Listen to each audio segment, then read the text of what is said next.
حضرت علی رضی اللہ تعالیٰ عنہ فرماتے ہیں، کوئی تمہارا دل دکھائے تو ناراض مت ہو جانا، کیونکہ قدرت کا قانون ہے، جس درخت کا پھل زیادہ میٹھا ہوتا ہے لوگ پتھر بھی اسی کو مارتے ہیں۔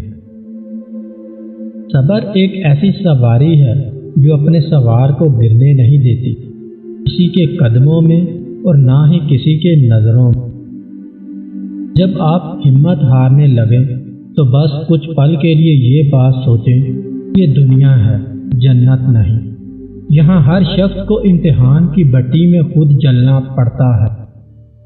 قربان جاؤں اس خدا پر جو انسان کو دکھ دیتا ہے اس کی برداشت کے مطابق اور خوشی دیتا ہے اس کی اوقات سے بڑھ کر۔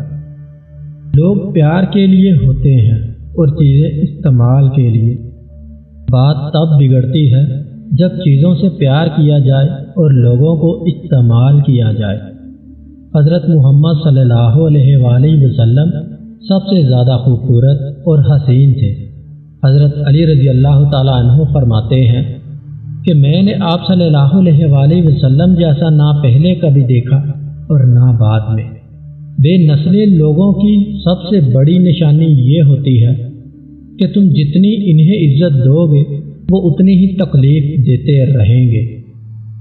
کسی انسان کے پیچھے نہ بھاگے، اپنا وقار، عزت نفس کسی بھی انسان کے لیے داؤ پر مت لگائے۔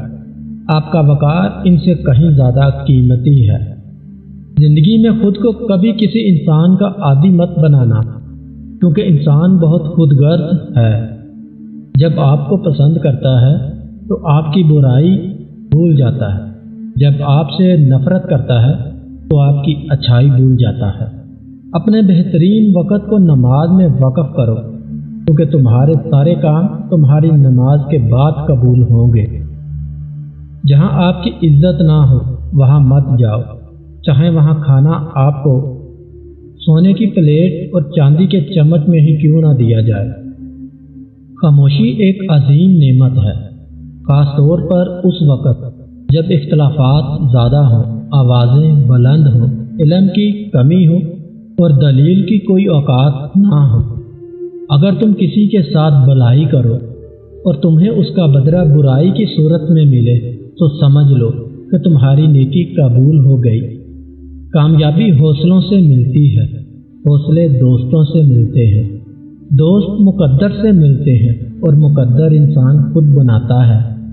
کسی انسان کی خوبی کو پہچانو تو اسے بیان کرو، لیکن کسی کی خامی مل جائے تو یہاں تمہاری خوبی کا امتحان ہے۔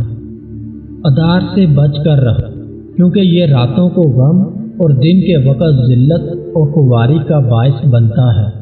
اگر انسان کو تکبر کے بارے میں اللہ کی ناراضگی اور سزا کا علم ہو جائے تو بندہ صرف فقیروں اور غریبوں سے ملے اور مٹی پر بیٹھا کرے۔